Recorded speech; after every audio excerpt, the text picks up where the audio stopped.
But I'm just going to check that everything's good. Since they're not open, it's not a whole lot more to it than that. Ladies and gentlemen, thank you. Listen to Pavarotti. Can I be your superhero? Hello, welcome to The Revealing. I am your host, Pavarotti, and I'm here to discuss the Idaho 4 case.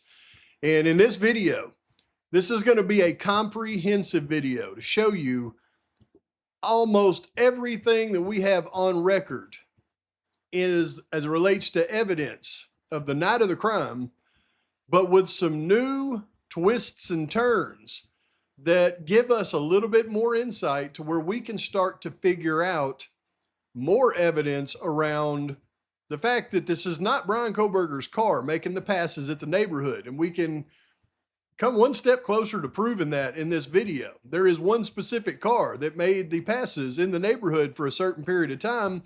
And then it appears there was another car that made a pass. And that car that made the pass is key to this because they literally witnessed the assailants ascending on the King Road house right before the crime happened. And those assailants seem to match the description of the assailants that I have been following for a long time, including the blonde lady. Oh yeah, watch this whole video and I think you will be shocked.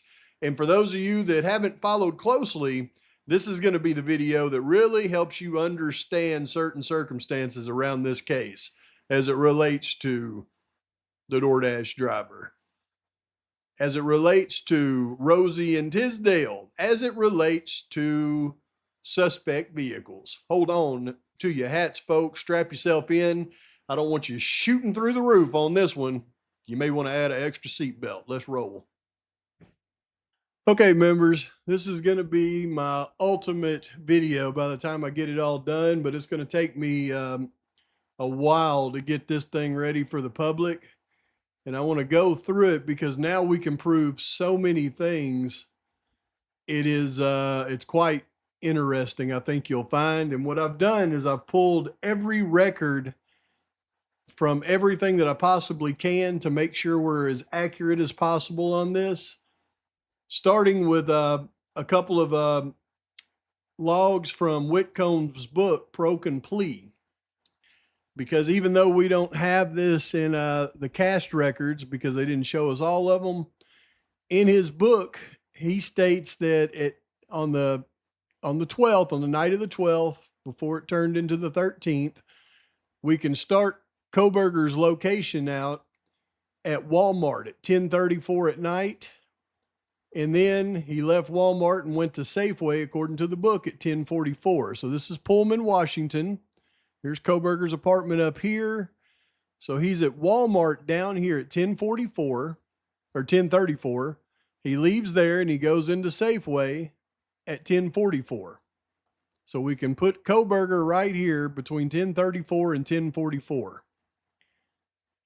Now, also in Whitcomb's book, but verified through video that Translucent pulled, at 12:31, we've got this white car that looks very, very similar to the white car that goes into the neighborhood, passes Ridge Road on Louder going eastbound, 12:31. So the vehicle's coming down and going this way on Louder, and it's identical to the vehicle that they say pulls into the neighborhood at 3:30.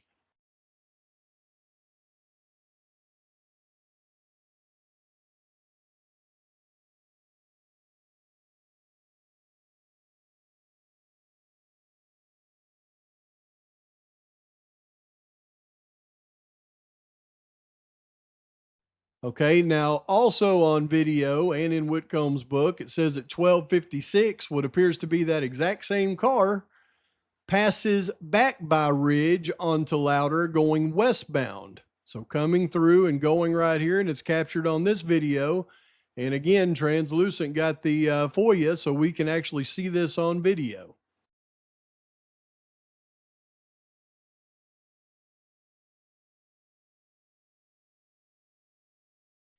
Now here's where it gets interesting, because now we know through the cast report from the FBI, here's the cast report from 2:12 to 2:48 a.m., that Kohbergers' phone between 2:12 and 2:25 a.m. is pinging off of this tower and sector. And then this is the drive test data from the FBI for the coverage area of this tower and sector. So that means from 2:12 to 2:25, Kohberger's phone is in this tower and sector area somewhere right here, which his apartment's up here. Moscow is way over there. Now here's where it gets key. We don't have video on this, but it is logged in Whitcomb's book once again, and I can only assume since the first log showed that car that looked identical to it, this one probably does as well. It's probably that same vehicle. But at 2:16, he logs a white car going westbound on Louder, turning left on Ridge. So at 2:16, there's a car that probably looks exactly like that other car we seen, coming on Louder and making a left and heading down Ridge this way. 2:16 a.m. This is key. Because remember, Kohberger is verifiably over in this tower and sector coverage area in Pullman, Washington between 2:12 and 2:25.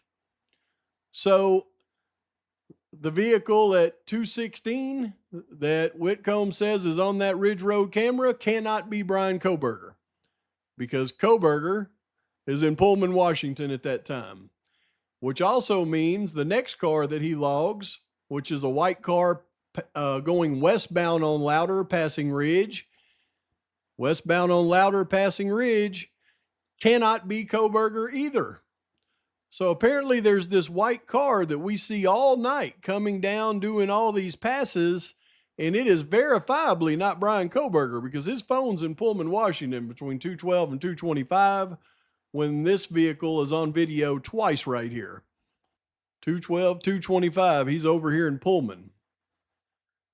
Now we know that at 2:54, the last time Kohberger's phone connects to a tower, it jumps from tower to tower, and he's in this area right here over in Pullman, Washington.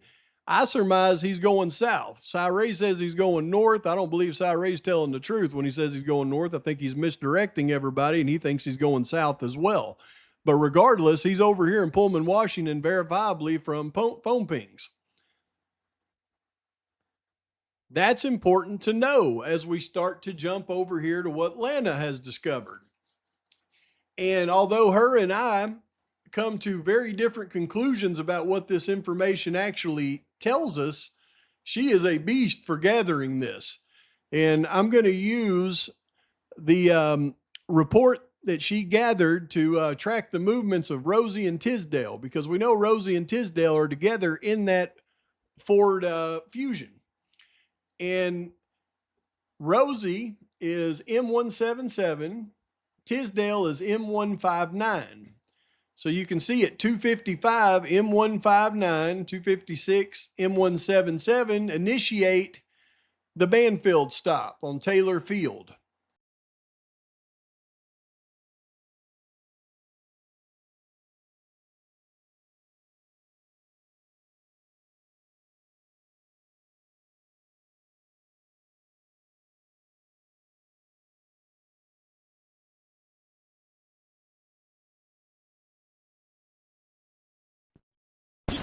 Hey guys, Moscow PD. Come over here, talk to me. Moscow PD. Hey, is that beer? Is that beer in your hand? Yeah, I'm 21. You got your ID on you? I don't. I'll take it back my phone if you need. Okay. Huh? No, they just took off. I told them to stop it. I'm not going to push it. Hey, Mom, please. You got your ID on you? I don't. Okay, I'm going to grab your info because you got beer in your walking around with it. No, it's closed. Okay. Sorry. No, you're good. I live like right off. You can back to me. No, we're just doing alcohol enforcement and running around beer across the street. No, so. You're good. What's your last name?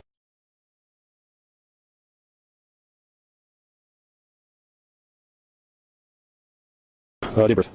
2001. Yep. That's pull that one off. That's an awesome birthday. Yeah, lucky birthday. You have a driver's license? I don't have it. What, no, in general. I don't. What states are through? I don't. I don't. Okay. I'm just going to check if everything's good. Since they're not open, I'll let you know. Okay. So I get charged or anything? No, no. Okay. But Appreciate it's just enough for me to stop. Check, make sure you're 21 when you're walking out in public. Moscow 77, check one. What's that? I gotta take off. No, let me run the speed dispatch, make sure you're actually 21, give me a fake birthday or anything. So they start the stop according to the radio calls at 2:55, and they complete that stop according to the radio calls by Rosie at 3:16:22.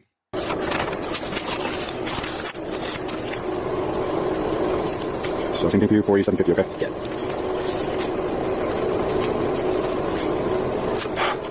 Good, get her. All right, he's here. All right, copy. Any questions? No. All right, you're free to go. Thank you. Have a good night out there. Thank you, take care. Okay, important to note. So here's the Banfield stop, taking up their time from 2:56 to 3:16. Now that puts them right here at the Banfield from 2:55 basically to 3:16. Next, they get the call for the Identity Apartments. And they make their way to Identity, and they start that stop at 3:32, 3:33. I think it was a good idea to take a city-owned sign and take it back to, I'm assuming, your apartment. It's not a whole lot more to it than that. What's your name? Nate. So for 3:32, and they complete that stop at 3:47. Rosie and Tisdale, we know they're together because we have the video of the Identity Apartment stop where they've got the sign guy, but they're on that stop from 3:32 to 3:47. Right, so right there at the Identity Apartments with sign guy, right here from 3:32 to 3:47. So that tells us that we know that the vehicle making the first two passes around the King Road neighborhood cannot be Rosie and Tisdale, okay?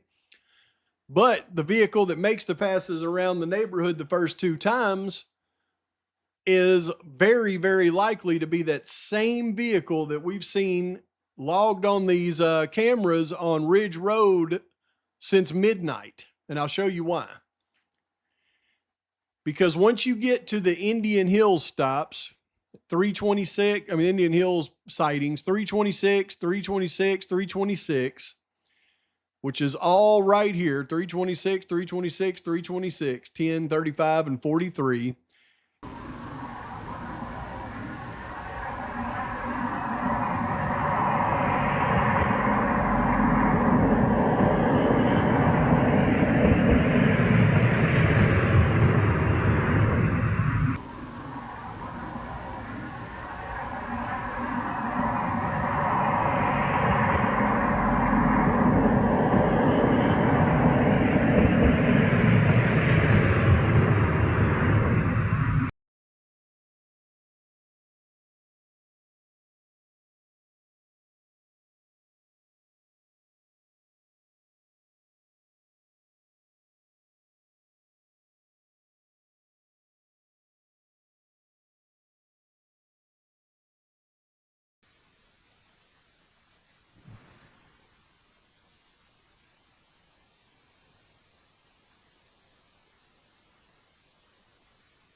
It's very difficult to see those vehicles or identify what kind of vehicles they are. And I think they're even immaterial to everything else, but I got to log them because it's part of their case file.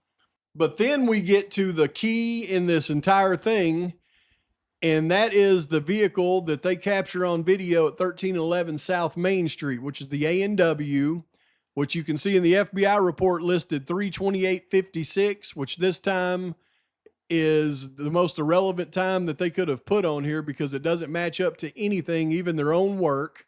And this is the one that should really free Kohberger, because we know on 1311 South Main Street, the camera time is 1 minute and 43 seconds behind local time. So forever, we didn't know what the timestamp was on that camera until we actually got the video. And the timestamp was actually 3:27:46, which makes that time, when you add 1 minute and 43 seconds, it's actually 3:29:29 real time when the vehicle's caught on this camera. And then just to back it up, even the FBI put in their rebuttal to one of the objections, this statement right here all together, including the actual time on the clock, 1311 South Main Street, Channel 7 at 3:27:46, The camera is 1 minute and 43 seconds behind local time. They put it all together in a rebuttal, proving that the time that's actual on that camera is 3:29:29 when the vehicle passes 1311 South Main Street. So that means the time that this vehicle that they had on camera actually goes through this camera or through this intersection right here is 3:29:29. Which means the vehicles that they then capture on Ridge Road at 3:29:02 and 3:29:04 cannot be that vehicle, because 3:29:02 and 3:29:04 and 3:29:29 back here, this vehicle would be going back in time, and it can't happen. So the vehicle that's seen on Ridge and Louder is probably the same vehicle they've been seeing on that camera all night since at least midnight.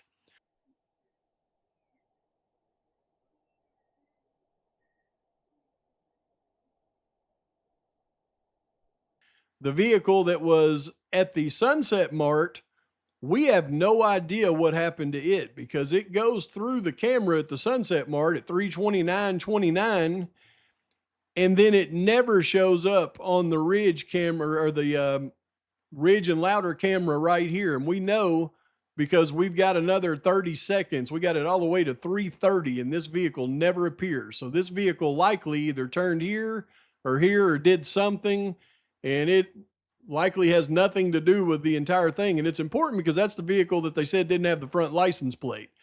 But we know there's a vehicle that they claim to be Kohbergers with no front license plate going through here at 3:29:29.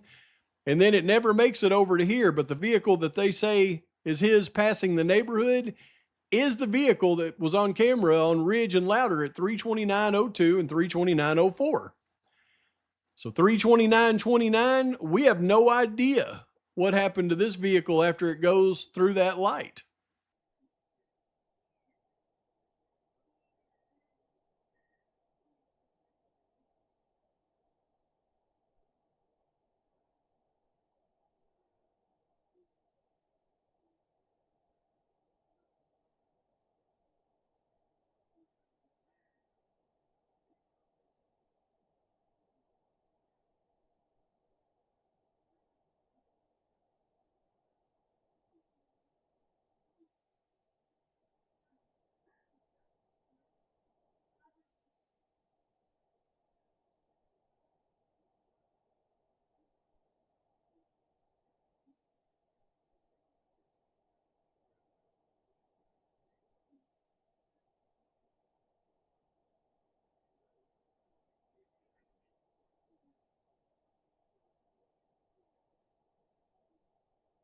So where did it go? We don't know, because it certainly doesn't take 30 seconds to get here. So it likely pulled off or stopped or did something between here and here. But it's not the same vehicle that goes through the neighborhood, because we know this vehicle hadn't even reached here by 3:30.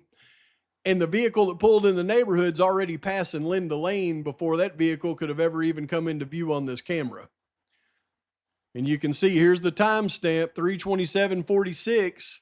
You have to add 1 minute and 43 seconds to make it 3:29:29 as that vehicle's pulling through this camera shot. It's very hard for people to grasp, but once you do grasp it, then it's an epiphany moment and you'll know that this thing is over. This is what I've been saying forever.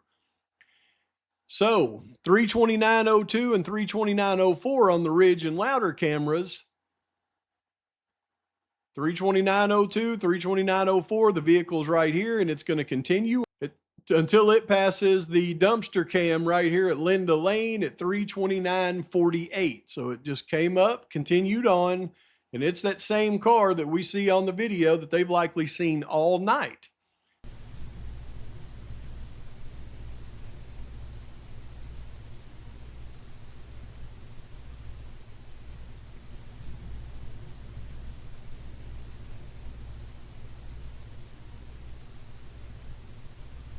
Now that vehicle continues on and does all of the King Road passes. 3:30 it's seen on 1112. 3:30 it's seen on Linda Lane. 3:31 you can see the headlights in the trees on 111 on Jack D's apartment where it comes around the house. And then finally it's seen leaving out of the neighborhood at 3:33, as we see on video.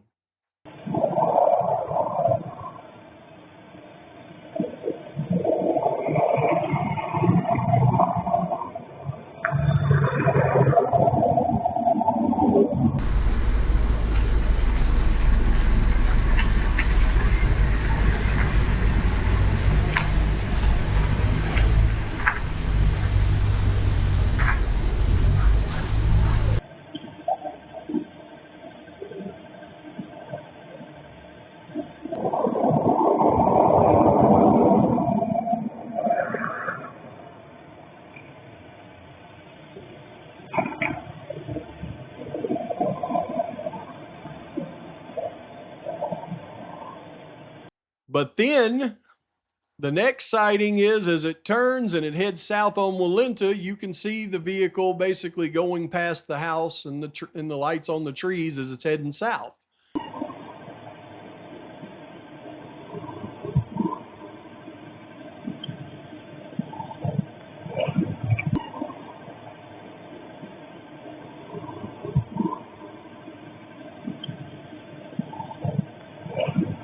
And that's at 3:33. And then what it does, according to the state, is it continues down until it gets on Paradise right here where it's caught on video. And it's seen heading westbound on Paradise at 3:35:14.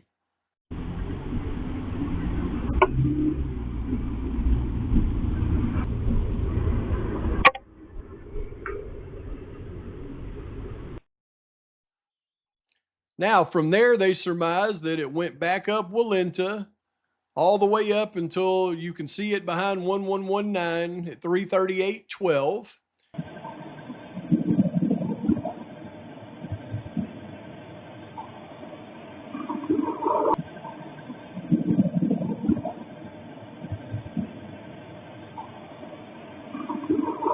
And then it pulls back into the neighborhood, making all of the same passes that it did before. And I think this is a pretty congruent set of circumstances. I think they're right. This is that same car. 3:38, it's on 1112. 3:39, it passes Linda Lane. You see the headlights of it passing behind the Queen Road Apartments at 3:39. Finally, you see it pulling out from 1112 at 3:40.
Then at 3:41, it's seen behind the houses going south on Walenta.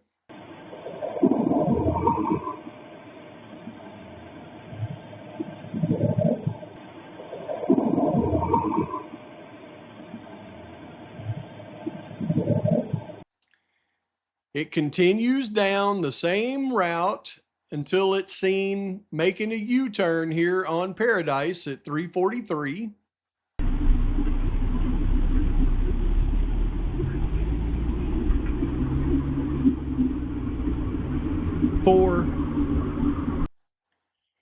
They surmise that it headed back up where it's seen behind the houses again at 3:45:07.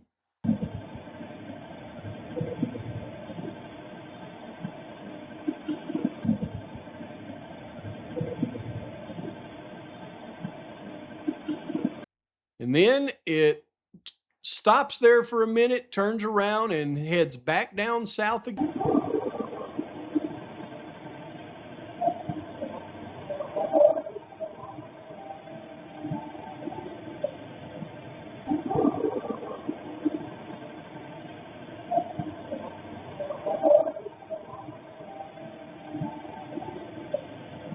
Again, they surmise it headed all the way back down to Paradise. I think they're probably right. We see it making the U-turn at Paradise at 348.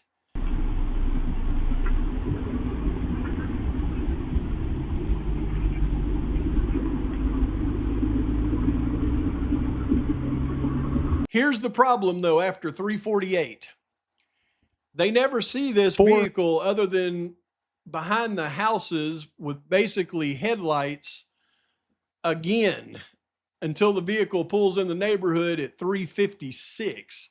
And the problem they have is they list different vehicles behind that house with their headlights shining. An even bigger problem they have is at 351, they say the headlights are traveling south. And then at 352, they say the headlights are traveling south again, which means the vehicle would have had to make the entire loop, which is a minimum 3-minute loop, in a minute and 20 seconds, which is impossible. So there is literally proof right there that they're seeing more than one vehicle during these headlight frames.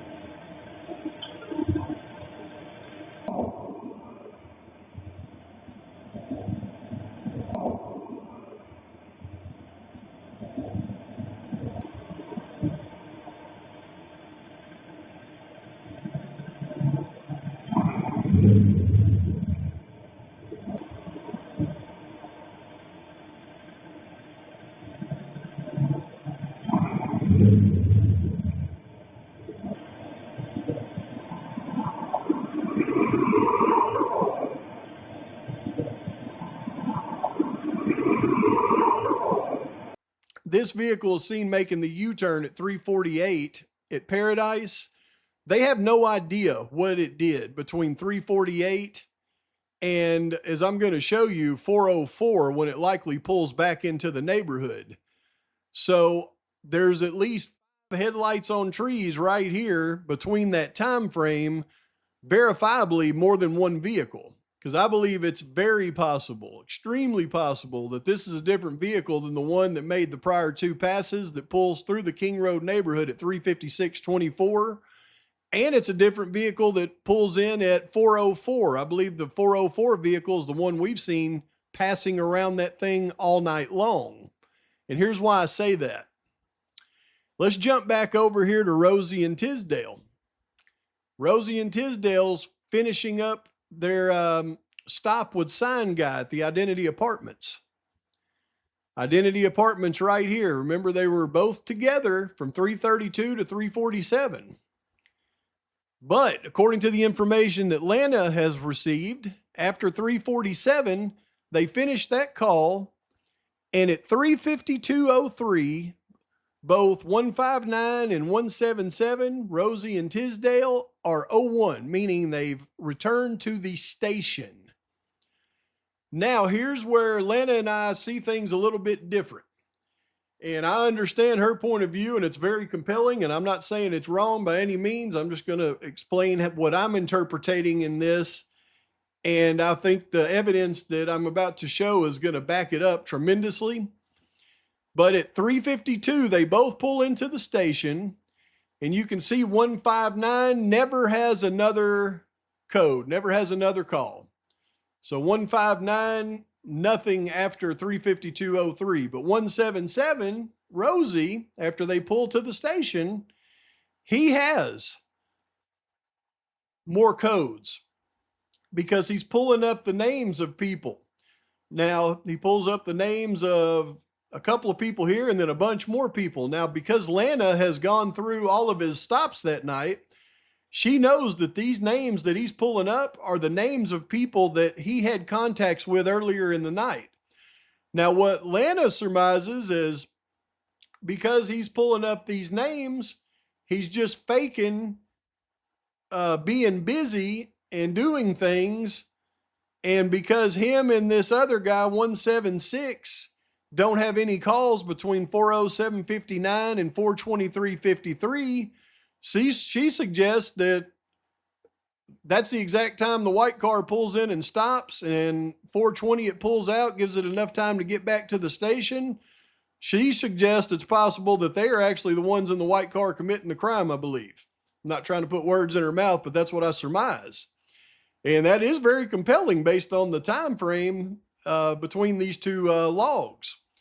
But here's what I think happened, and I think this is much more plausible. I believe at 3:52:03, when Rosie and Tesdahl return to the station, Rosie goes inside, and he has to pull up all of their stops from earlier in the night. And of course, I've taken the time to upload those reports up into Grok and have them analyze it. And this was Grok's determination as well. Routine end of shift activity. Officers commonly return to the station or use MDC at the end of a detail or shift to complete reports, run names of people they contacted or cited earlier, check for warrants, verify identities, or finalize paperwork. NMINQ, DLINQ queries are standard tools for this. Looking up individuals contacted during alcohol enforcement or other stops is expected, not suspicious. To complete his police reports while he's at the station. And that's why he's pulling up people that he had contacts with earlier in the night, because he's in there finishing his reports and he has to pull them up to finish his reports.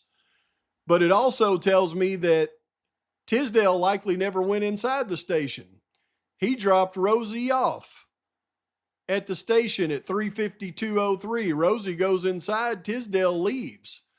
So what does that give Tesdahl exactly enough time to do, which lines up almost perfectly with his police report that he wrote a couple of days later about what he did that night. Now remember, the last time they report seeing anything on Walenta was way back at 3:53:36, and that was headlight seen traveling north.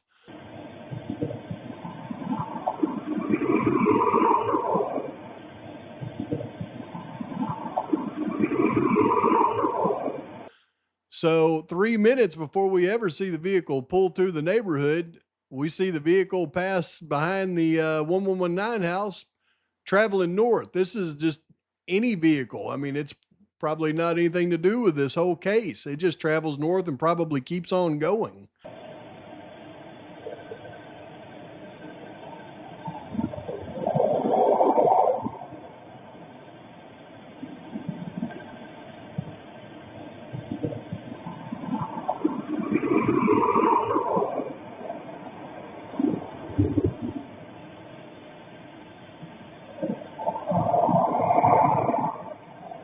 Tesdahl pulls out at exactly 3:52.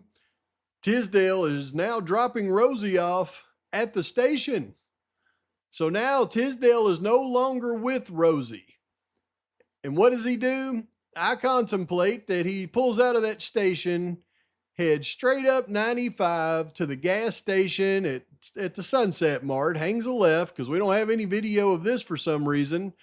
We don't have any video at 3:55 of him passing Ridge Road. The video is missing from Linda Lane at this time, but we just magically see in the exact time it would take him to drop Rosie off, come pulling through the neighborhood, just like he says it does, and he did in his report. And then we match up his report to Molly, and everything starts to jive and shows us who our suspects are, I believe. You used any medications or drugs that affect your ability to drive? No. Mind if I check your eyes real quick?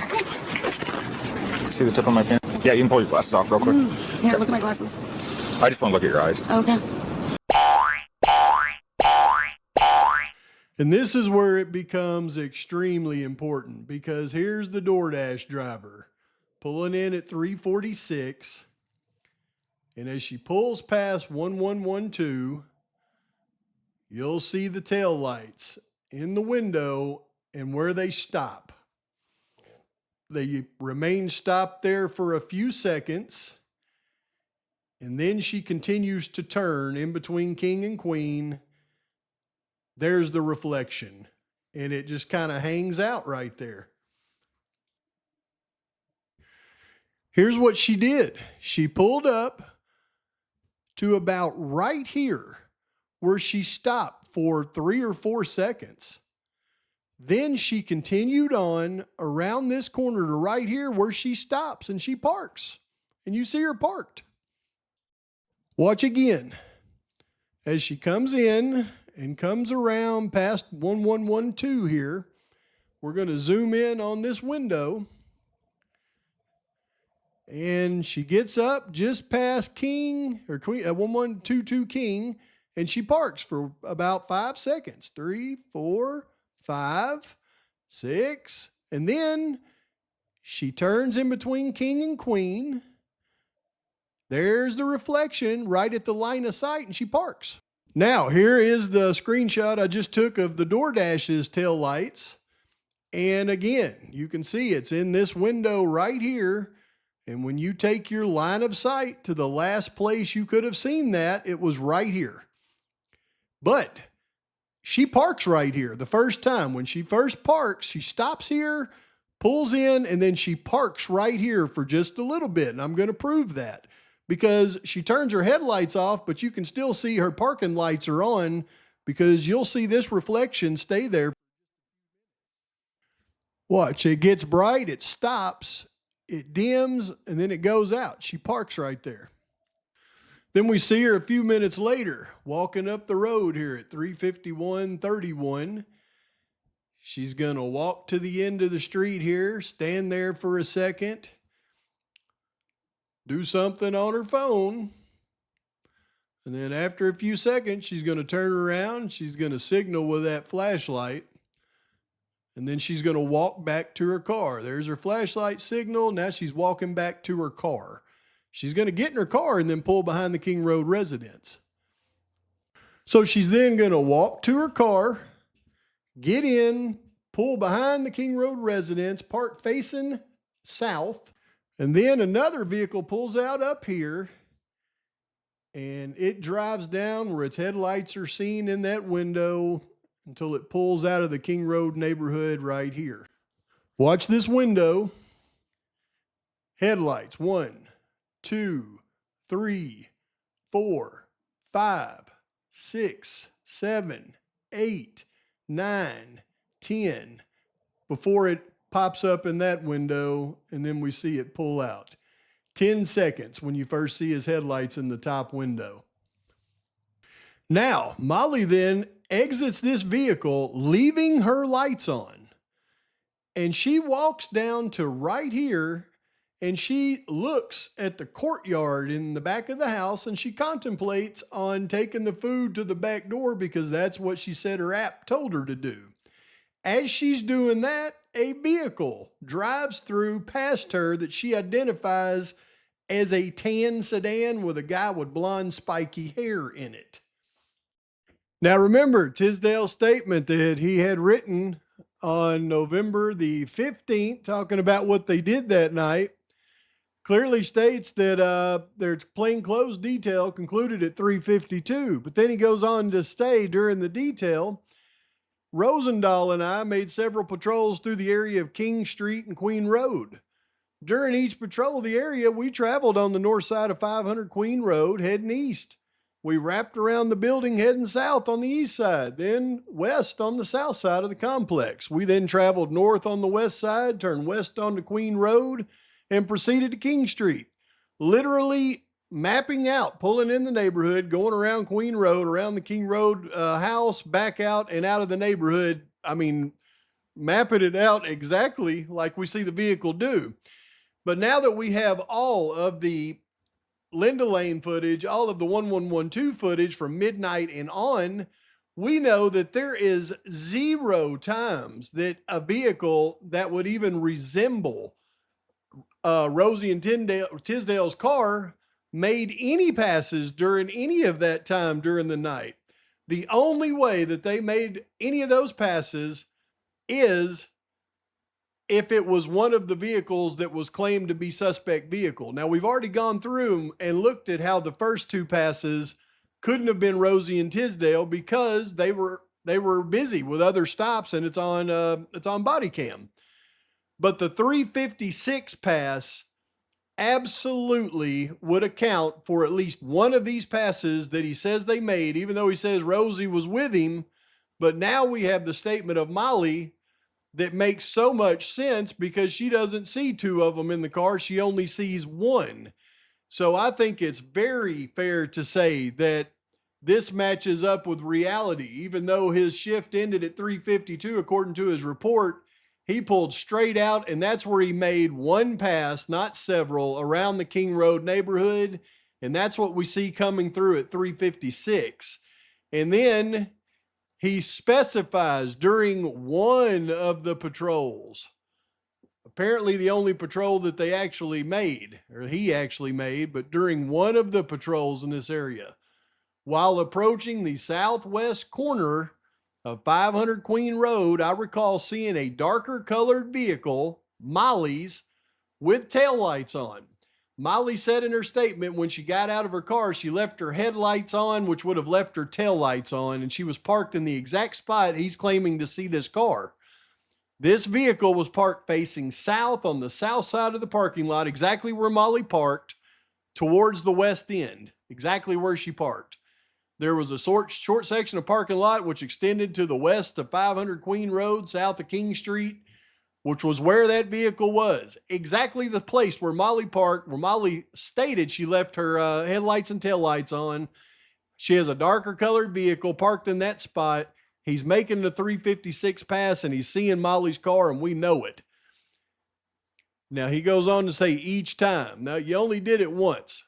But during the final time, this time, where he sees Molly's car, to the best of my recollection, it was between 2 and 3. Well, we know it didn't happen between 2 and 3 because we have seen every car that pulls in and none of them were his.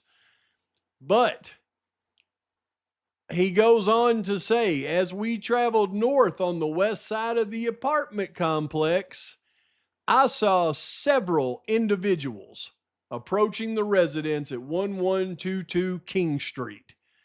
So during this 356 call, he doesn't see just Molly. He sees several individuals, y'all. And he was looking for alcoholic beverages and containers and individuals who appeared intoxicated.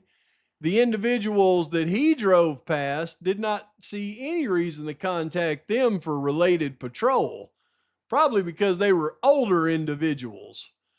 I recall my view of the individuals being obstructed by the vehicles and brush on the east side of the parking lot for 1122 King Street. He literally sees them walking to the house. The individuals were walking close to a vehicle which was parked in the northeast corner of the lot, which the northeast corner of the lot would be by Ethan's red Jeep. As he turned on the Queen Road and traveled west, he continued to view the individuals. From my recollection, there were at least 2 individuals, possibly 3. He recalls one of the individuals having blonde hair. I do not recall exactly how many individuals were there, what they were wearing, or any other details, as I quickly looked for beverages in their hands and whether they were staggering from intoxication. No, they weren't staggering from intoxication. They were going in to do a hit. And several individuals, at least 3, maybe 4, one of them has blonde hair. And this is exactly what he claims to have seen. But again, we've already backed up everything about this with Molly's statement of what she's seen about the guy in the car. During each patrol of the area, we traveled on the north side of 500 Queen Road, heading east.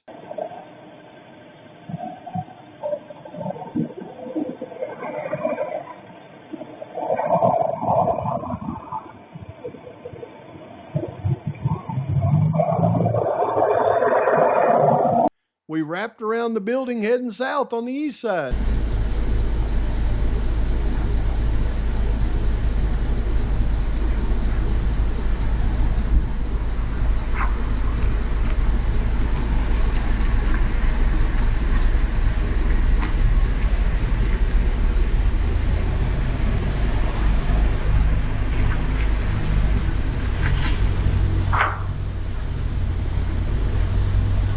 Then west on the south side of the complex. We then traveled north on the west side.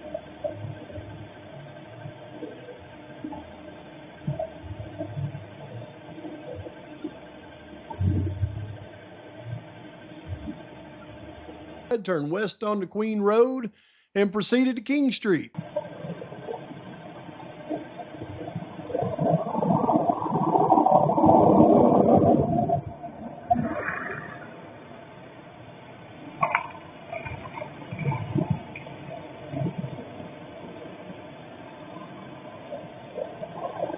And it also finally makes Molly's statement make sense. Molly said she started to walk down the road, which runs north and south immediately to the east of the residence. Molly stated she saw a tan sedan drove next to her while she was walking. She said there was only one male driver.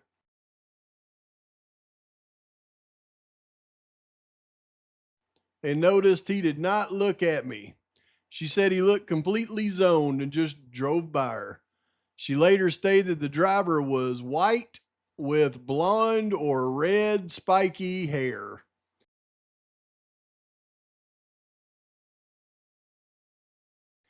Molly also noticed the dome light in the car was on, and when it went by, and later told me the male was wearing a light colored collared shirt. So we've always wondered how Rosie and Tesdahl made that pass with just one of them and not the other. I think we finally got our explanation. That was a ton of information. Let me see if I can wrap it in a bow for you, okay? First of all, we know that there are many different cars out that evening that law enforcement has tried to designate as suspect vehicle. One thing becomes clear. There is a white vehicle that passes the camera on Louder and Ridge many times that evening. As far as we know, goes back all the way to midnight because we actually see it on video. But apparently it also passes around 2 a.m. when Brian Kohberger is still in Pullman verifiably. And that vehicle continued to go back and forth in front of that camera all the way up to 3:30. And then we can track that same vehicle. That is not the vehicle that Brian Kohberger's driving because we already verified it earlier that he was in Pullman at the time. But that vehicle rolls straight up, according to the FBI and their progression, past Linda Lane into the neighborhood, makes the circles, goes down to Paradise, makes the circles several times, then disappears. Then we've got another vehicle apparently that comes rolling through at 3:56 that matches up exactly to the time frame, down to the second of when Tesdahl drops Rosie off at the station. We all wondered, why was Tesdahl in the car by himself at 3:56? Where's Rosie? Now it lines up perfect, in my opinion. Rosie makes that last pass through the neighborhood. And why does he do that? Here's my opinion on that, okay? My opinion is I believe that Rosie and Tesdahl on their detail were likely supposed to make those passes around the King Road neighborhood like they suggest they did in their police statement that they wrote on November 15th. My guess is they're supposed to make several passes during their shift. It looks to me like they didn't get a chance to do it during their shift. Maybe they were busy. Maybe they forgot. Maybe they just didn't get around to it. But knowing that they were going to have to do a police report saying that they did those shifts, I think once Tesdahl dropped Rosie off, he went, uh-oh, we never did make our rounds around the King Road neighborhood. I better go make one real quick because I'm going to have to put it in a report. So he goes up and he makes the round at 3:56, but he inadvertently sees the perps going to the house. He sees Molly. Molly sees him. So a couple of days later, when he writes his report that they made 2 or 3 trips around there. We know that they didn't because we've seen all of the video. It's impossible. The only trip he could have made around that neighborhood was at 3:56. So he put it in his report as if this is what I can remember. So when you start to bring all this together and it starts to line up, well, the truth starts to reveal itself, in my humble opinion. But please let me know your thoughts on this one.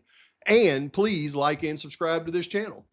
Post your comments, your thoughts, criticisms. Till next time, Pavarotti's out.